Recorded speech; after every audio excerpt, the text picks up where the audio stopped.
Doing YouTube. Oh man, I messed it up. I got to switch it around. There we go. Okay, so I'm gonna move this over here. Here we go. We're gonna get started. And if there's any questions, go ahead and put them in the comments and all that good stuff. But the first thing I wanted to address was a question that Chris had, and I did a video on this a while back. The question, I think, and correct me if I'm wrong, Chris. I know you're on here, so you can type in a response or whatever if I totally butcher it. But the question was about your favorite type of non-violent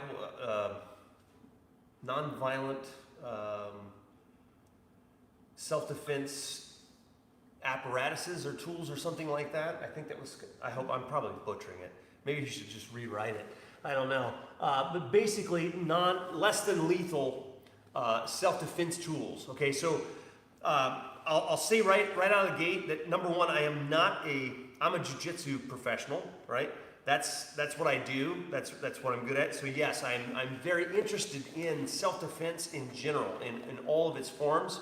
I am not a firearms specialist. I have trained, and I've trained with very good people, but I am in no ways an expert in that field. But I'm working to become better and more proficient at all ranges of self-defense because it's just something that I love. I just love all aspects of it, and as an say quote unquote expert in the field, I owe it to myself to understand all those ranges and all the possibilities. With that being said, I've studied a lot of and really not just different martial arts, but different types of ways of utilizing self-defense. We'll call them apparatuses, right? I think there's a lot of gimmick out there. I think there's a lot of crap that doesn't work. And a lot of things that I just don't, man, I would not recommend unless you are properly trained in utilizing that thing. For one example, even though I would take, if I went to the Smoky Mountains, like I'm a big backpacker, I would probably take bear spray just as a backup, okay? But I don't recommend, like, I think a lot of people, are big fans of the pepper spray. And I would say if you have not actually utilized it, it's not something I think you could rely on. Is it in your hand? Where is it? Is it in your pocketbook? When are you going to need to utilize this tool? So that first off, it's like, what do you have available to you, and what do you know how to use? What do you have experience using? Now, granted, we can't go all and practice, gunfighting with each other because that would be bad. Okay, but you can practice that to a certain level of realism, but balancing the safety aspect as well. I think for sure. I mean, having a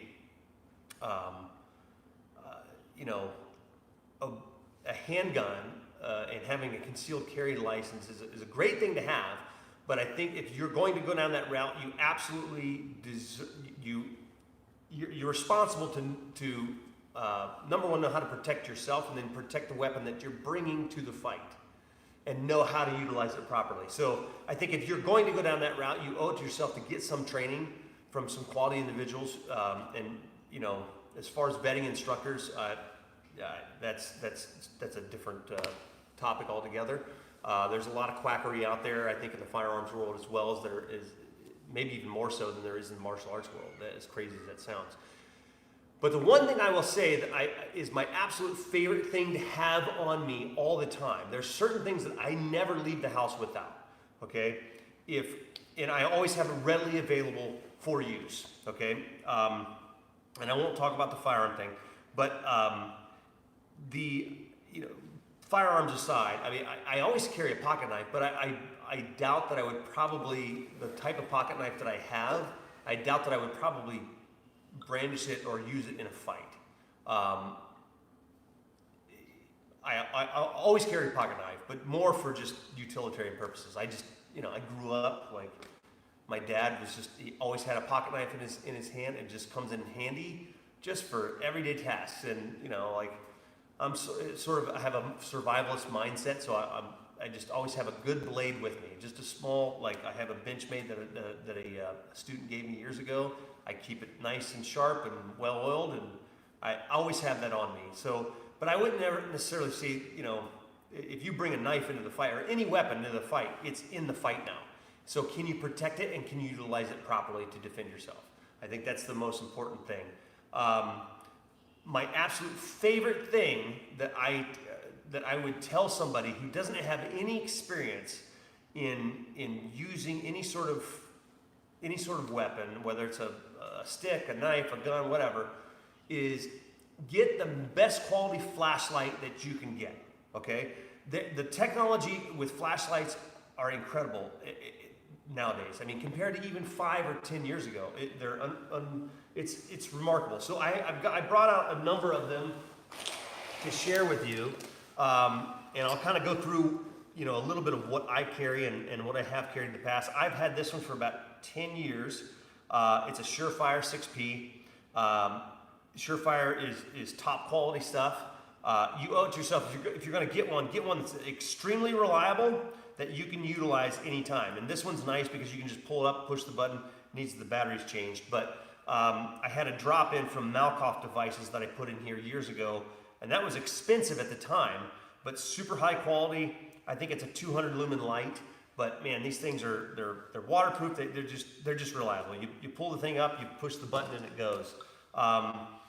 So Streamlight, my new favorite, because they're very, very high quality lights. This is the one that I carry typically on me on a daily basis. In the winter, this one is in my coat. This is I think somewhere between 500 to 700 lumens out the front end. That's pretty crazy. I don't know if you guys will see that come across the screen, but it's ridiculously strong. And so even during the daylight, these lights they'll blind a person. Now some people will say, yeah, I like the ones with the little pointy ends and whatever, but yeah, I mean, you could use it as a striking weapon if you needed to, and it would be in your hand. But I always have it in the same place.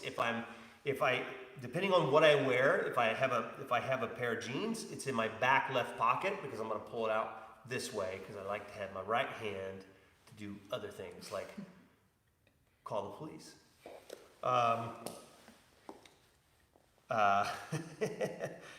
This one, I just got this one for Christmas. It's Olight brand. It's a lot smaller, but it's about the same power lumens. The one thing I don't like about this one, there's a couple things that I don't like about it. It's activated by pushing with the thumb here, so you only can hold it like this. I like being able to hold it like this. I like personally being able to pull the flashlight out just like that. Even when I have it in my coat pocket, when I have this bigger one in my coat pocket when I'm in the winter time, it's always orientated the same way. So when I reach in and I pull it out, it's ready to kind of turn on. So anybody comes in, like my personal space, if it's dark or whatever, I can pull this thing up and just like, hey, what's up? And I can completely I can increase my ability to see them, but reduce their ability to see me. Especially at nighttime, that's super, super handy. I bought my wife multiple flashlights, and just because, if nothing else, if you're not going to carry any other weapon, have this available to you. This is a huge deterrent. It's a great thing for anybody to carry, so I highly recommend get the best quality, highest lumen, smallest package that you're actually going to carry with you on a daily basis, and keep it with you everywhere you go. And that's what I would say for anybody. It's my best advice. I mean, again, I like to stay in my lane, but I don't think anybody in any of the other lines of self-defense or personal protection areas of work would probably disagree with me. I think almost everybody I know in those lines of work carry a flashlight with them. And so I've got multiple ones that I have. I'm always going to have one available. I even like to have my own headlamp, my backpacking headlamp in my car in case, man, I get stuck in a situation where I got to change a tire at nighttime. Well, I want to have both hands on the wheel or doing whatever, but I like having that flashlight there. So even some of the headlamps that are out there now, that like 300, 400 lumens, it's ridiculous. You can really light up your area. and really blind somebody momentarily, even during the daytime. And places like, you can take this on an airplane. You're going to be okay as long as the battery is the right kind.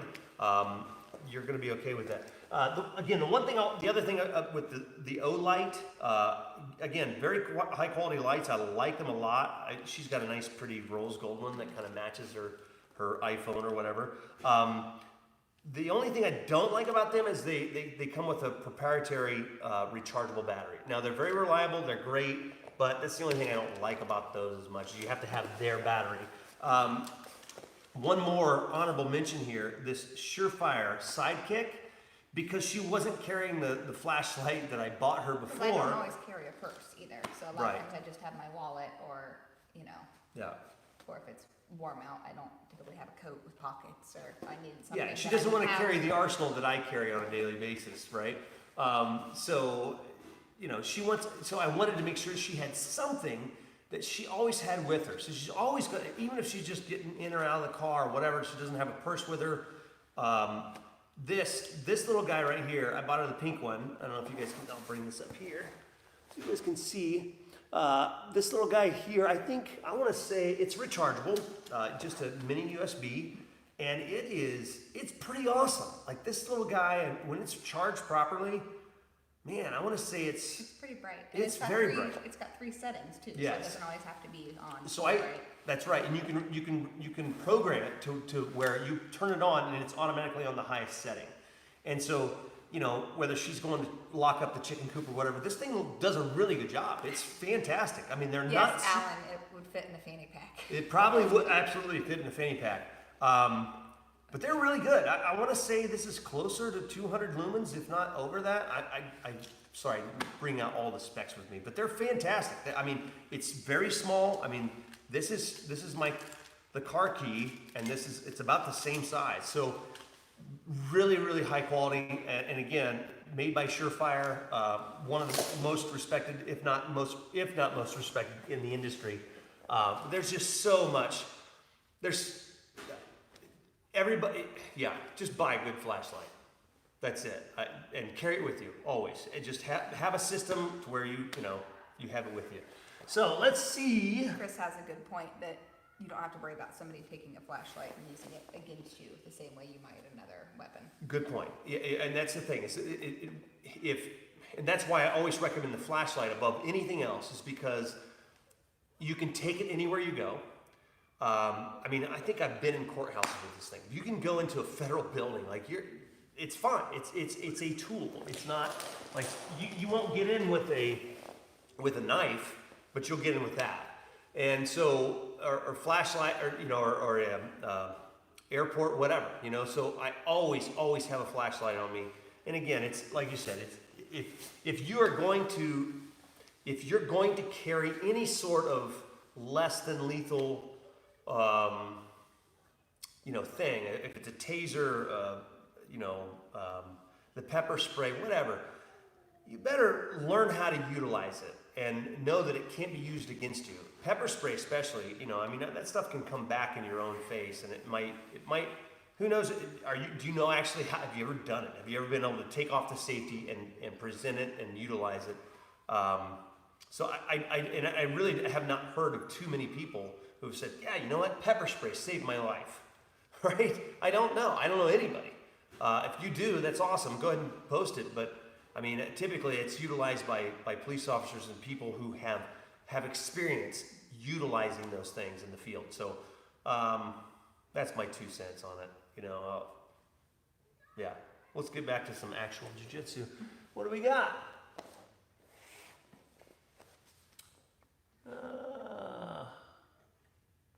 Let's see here.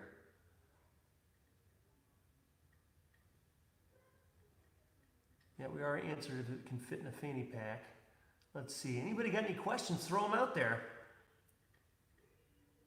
Oh, yeah. Sorry, Allison. I do. The one that I carry the most right now is the Streamlight. That's the one that I prefer personally right now. At least the ones that I have.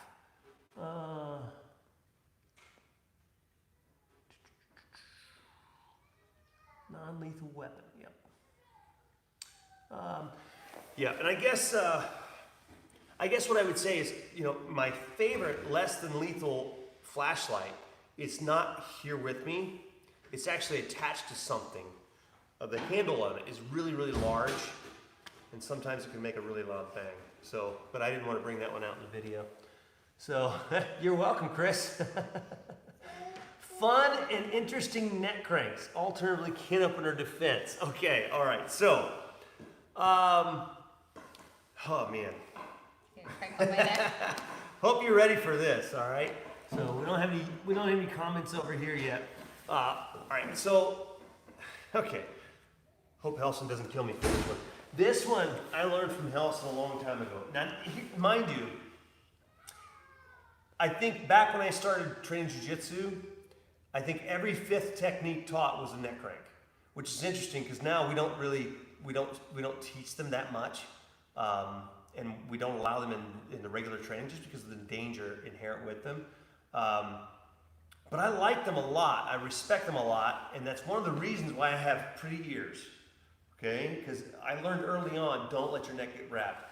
And one of the most common types of neck cranks back when I first started training was the can opener. The can opener was utilized by a lot of wrestlers who had no intention of really even passing the guard as much as just controlling the person on the top, and they knew that they would be able to be on the top if they fought a jiu-jitsu guy because their takedowns were better for the most part. But let's have you in the guard. But quite often, you would see this as a tactic, not just to strike the headbutt, but just to submit people. So this is a very, very dangerous. You already don't like it. It's very similar to like what they call a Muay Thai plum from the standing position. Okay, but her hips are stuck on the floor. So the danger here is this cervical pressure like this, and then you're pressing down like this, okay? And she's got a much more flexible neck than I do, but it's not fun. Like, it's a terrible, terrible scenario. So let's switch positions, and let's see if we can talk about what to do here. Okay, so number one thing here, honestly, is never get in the habit of letting somebody come forward and wrap you here in the guard, okay? To touch your neck, to grab your head when you're in the guard. So look at them touching your head in the same manner as you would them trying to strike you. Okay? You wouldn't let somebody punch you, so why would you let them grab you? So the first thing you can tell is their reflex or their instinct to start to reach. So they start to reach forward. I'm already swimming on the inside. I never want to let them get a hold of my head. Okay? And so there's even modern day jiu-jitsu players will try this neck crank. They'll also try to do the Ezekiel choke from the inside the guard. They'll do this stuff. So this is bad news, right? So you can definitely get choked down in this position if you allow them to get a hold of your neck. So one of the things that I was used to early on is that if we had a wrestler come in, they already kind of knew that because they watched the UFC. So anytime they would be in the guard, in wrestlers at the time did not have, this sort of scenario. This was not in their purview. Like, if they took you down, they were going to be like this on top of you. And a lot of times they just wanted to wrap your neck. So the most important part about the cervical thing here is being able to move if they get a hold, if they get inside like this, so both hands come here like this, I need to move. This is hard. If she's bigger and stronger than me, and she brings the elbows tight like this, I'm a little bit hosed here. I can't get this hand on the inside. It's not strong enough. I waited too long. So when the person reaches forward and goes to grab, I'm already moving my hips out to the side. I change the angle, so even if they're able to pull my head in, I can relieve the pressure by moving my hips. Okay, and at some point you can even turn this possibly into an arm lock attack. But the main thing you want to do there is protecting your neck. So never letting, and recognizing when they start to reach forward, you should already be swimming on the inside, never letting them have it. But let's say they get a hold of my head and they start, I want to come inside and I'm going to move my hips to the outside. I need to free my spine so that I have some flexibility and some ability to relieve that pressure. So if nothing else, just moving my hips out to the side is really going to help prevent them from really doing damage to my neck. Now, there's a ton of neck cranks I could show, but Yeah. The one I like the most. This is terrible. Oh, you're gonna hate me. Oh man. I'm so sorry, Mandy. Okay.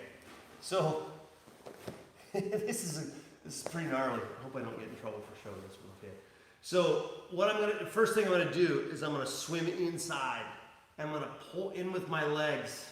Okay? And I wanna pull in so much and I wanna meet their chin with my shoulder. So this forearm comes up like this. Okay? So I wanna get my shoulder underneath of their chin if I'm able to do that. So I'm here like this, I'm gonna swim inside, I pull in strong with the legs, I wrap, I'm gonna pull in tight like this, okay? So you let me know if this is too much, all right? Now I'm gonna make the figure 4 here. I grab here, this hand is gonna go to the forehead, okay? And now I'm gonna move my hips out. I scoot my hips out, I hook with a butterfly hook, I scoot to the other side, I butterfly hook, and now I'm gonna stretch out like this, okay? It's terrible. Very gnarly. Okay, so I stretch them out. And you good? I'm good. Okay. And then you're gonna squeeze. Now I wasn't even squeezing. That was like 10% of my strength. No, I tapped way early.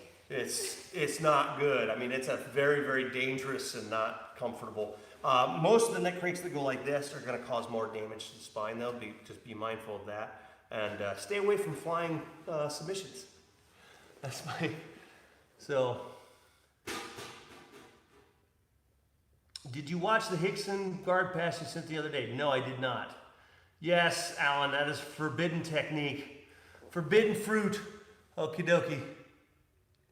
Oh, man, okay. All right, let's see. Fun and interesting. Okay, so I hope that helped answer the question there, David. That was the main thing that kept me safe, was just not letting people wrap my neck and being really mindful of it when they would reach up like that. And just getting the hips in action. You have to, you can't, especially when somebody gets down low and they start to go after your neck, you got to get your hips involved in the action and move yourself. So, cross collar choke drill you learn from here on, please. Okay. All right. Okie dokie. Oh, now, do we have any techniques over here? No questions over here? So the drill that Hiron shared with me, he shared with, well, there were quite a few people actually. He didn't just share it to, I can't remember if he shared it with the whole group or if it was just with me, but the main thing is this, and this is, and I think we actually did it from the standing position, but we can do it from the kneeling so we don't have to adjust our cameras. But the main thing with the cross collar choke here is not setting off the alarms, right? So the alarms would be something like, like this. She can see my hand coming. So the more relaxed my hand is, if I do something like this, you feel my intention. If I'm gripping tight. So the cross collar choke, one of the best cross collar chokes I ever got caught in was Kaiki's son, Pedro, and he caught it. He caught me in the right moment when I was in his guard, and this was years ago, but. Caught me the right moment when I was in his guard, and I came forward just a little bit too much, and both hands, boom, shot it at the same time. So that takes practice to do that without punching your friend in the face. You know what I mean? Like start slow, like and when you touch, you're opening it so the hand, and really open up your hand so that your hand can glide through. You need you can't have too much tension or too much closed off here because it needs to slip. You need that hand to be able to slide in. So I'm going to switch sides here. And most importantly, you don't want them to see. You want to cover their field of vision with this arm. So if my hand is here, you see my hand? She can see it. So when it starts to come in, she's going to be able to block it. She knows it's coming. Okay? Now, you see it from here too. Can you see it now? Yeah. All right. I'm going to hide it a little bit. Now she can't see it. Now I can't do this, right? That's kind of defeating the purpose because there's too much movement. So I want it to be in a position, in a place where I can, boom, I can shoot it in and it can slide in and touch the neck at the right spot. And sometimes your fingers will curl, that's okay. Just make the grip with the fingers curled. As long as you're in deep enough to where, if the first hand is deep enough, the second hand only really needs just to touch the neck. Now, to help that process a little bit, I'll pop this collar up a little. So now, when it's ready to go, and get that confirmation from your partner, can you see? Boom. The hand slides in, you make your grip, you close off the space, and then you can make your finish. So if you just do that back and forth with your partner, man, your cross collar chokes are going to go through the roof, I promise. So, Mike McLean's on the party. How you doing, buddy? All right. So, let's see. We're about at 6:25. Let's take one more question. If anybody's got a question, let's do one more question. If not, you're going to force me to tell a story or something. So, any questions out there, Facebook, YouTube world? If not, that's okay. We still love you. Loop choke. Alex G says loop choke. Loop choke. Alex G. All right. So there's a million loop chokes, and there's a whole lot of fanciness to many of them. My favorite one is just getting as simple as possible. Is just tucking the head down and then honestly kind of seeing what they do. So if I'm here and I'm able to, just kind of, if I can break her balance a little bit to bring her head down a little, that kind of helps me pop and then come over top. When I get over top like this, now move away. Move away. Her head's stuck. Okay, so it gives me some time, right? So I really want to be heavy and lock in that position first. Okay, now how I finish really depends on what they do. Okay, so when I'm able, let's say, and the other thing here too is what that's important is the grip, is making sure my grip is not too deep. Okay, if I decide I want to have a kind of a controlling grip, I don't want to be too far down here. Okay, I want to be close here, but not close enough to where it's too hard for me to loop all the way around. So I like having a deep hand on the collar, but sometimes I'll let it slip because later, even if I decide I want to do that cross collar choke that we just did, I can pop it up. I can slip both hands in. All right, as long as it's loose enough for that hand to go in there. Sorry, she's gonna have scratches all over her neck tonight. So the perfect spot for me, at least for my body, for the loop choke, is to have this thumb knuckle right there, right around the same level as her earlobe. Okay, that's what works out the best for me. So sometimes I'm here, and then I'll kick a leg out so the head comes down to me. Now, most often, I like to just spin underneath. I don't like going around the arm as much. There's a whole lot of movement there. Typically, I just like to dive myself underneath and grab the far side shoulder and keep spinning. So, and if they roll over, you come right up on top. So let's do it this way so everybody can see the back side. So sometimes all I need to do is just kind of kick a leg out. Sorry, that was a bit abrupt. I apologize. Okay, so I can come here, I can sit up into it. And I'm folding this leg in and out of the way so I can spin. Now, my hip goes under. I reach with this arm, I grab, and then I just keep spinning until they choke. And then if you get your hand stuck, you gotta unwind the choke. You gotta go backwards. Again, so, all right, so I'll answer this last question, we'll call it a day. Choke in a t-shirt. You can, but you'd have to bunch up the material first. And so that would be I would show it to you, but so then I'd have to show her how to do it, because I'm not gonna rip her shirt off in the video. They'll kick us off of YouTube. But yes, you can, but you're gonna have to have enough material, and you'll have to find a way of taking out the slack on the other side, if that makes sense. Very similar to cross collar choke. I hope that helps, Alex. Thank you. And you are welcome, sir. Jim in 19. My mind goes blank when I go sparring, so I find it hard to remember techniques during sparring. 4-stripe white belt. So I'll try to answer that the best I can. Everybody is different when it comes to, and everybody's experiences are different. So let's ask the white belt that's sitting next to me. Do you feel similar? I do a lot, especially if it's a newer technique. I feel there's a few now that I feel more comfortable with that have become more natural, and I can see opportunities more often now. But there's others, like if I just learned something, the second I go to roll and try it, I forget totally what I'm supposed to do. Yeah. And so the answer to that, or the solution, it really is repetition. And I know you're probably freaking out because you're on this side. Do you want to switch it around? That's okay. She likes being on the other side. This is my bad side. So, so repetition is key, okay? And understanding when techniques are applicable and really finding something that has worked for you that you like, and you can find a way of developing a pathway into that technique, right? So we're talking, I guess what I'm talking about more specifically now are submissions, but it can mean the same for sweeps or escapes or whatever, right? Whatever the technique you're trying to improve on. I think repetition at the beginning of jiu-jitsu is the most important part, and repetition without resistance, right? You need a cooperative resistance for your partner, right? They can't be just a big bag of jello. I mean, it's the difference between training with a partner and training with a grappling dummy. There's only certain things you can do with a grappling dummy. There's a lot you can do pretty much everything with a partner as long as they're being a good partner. So that's a skill in and of itself, is learning how to give the right feed. So I think the repetition at the beginning should be 80% of your training. Should be repeating the techniques without the resistance. And then once you start catching it, here's how it's going to go. You learn let's say you learn an arm lock from the guard, and you practice it and you practice it and you practice it, and there's a specific setup to it. Just being generic, okay?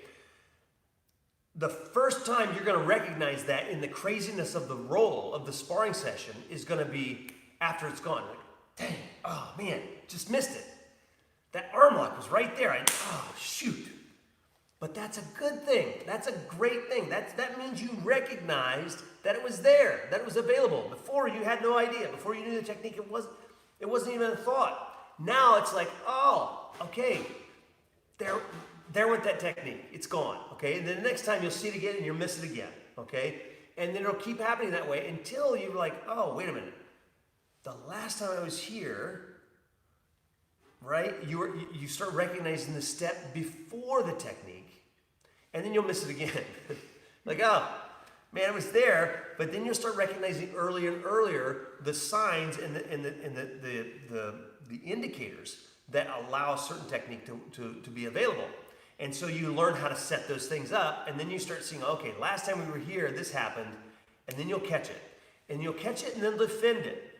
And then they'll escape, and then that'll happen, and then you'll continue going back to that watering hole, right? You'll still go back to that same spot, and you'll try it again, and then as you get better and better at recognizing the opportunities and setting them up, eventually you'll finish it. And then your percentage of finishing it may be 10% at first, all right? And 90% they're defending or escaping, or maybe you're too late, or you were telegraphing the technique that you wanted, and so forth. So, but then eventually that percentage will get higher and higher, and you'll start recognizing and learning how to just bring your opponent into that range and figuring out how you can set it up and let the mistake happen so that you can capitalize on it. So eventually it'll happen. You keep training, I promise, and you find a technique. I think it's important. I did a video on strengths versus weaknesses. You're always going to be working on your weaknesses, but you owe it to yourself to develop a strength as well, a technique or a series of techniques in each position that work really well for you. And that's not just on the offensive end; that's on the defensive end as well. Like, improving your shrimp crawl from the mount position, or how you do it that fits your body best, and what the timing of when you do it. So I think it applies on pretty much all the techniques in jiu-jitsu, not just offensive ones. So many times we think about techniques from the offensive perspective, but the defensive perspective is really more important, right? So yeah, just keep drilling, keep practicing, and it'll come. You'll be more and more mindful. The more and more experience you get, the more calm you'll be, the more techniques you're going to have, the more in the moment you'll be able to be, and eventually these techniques will start flowing through you. So just stick with it, sir. You'll get it. All right.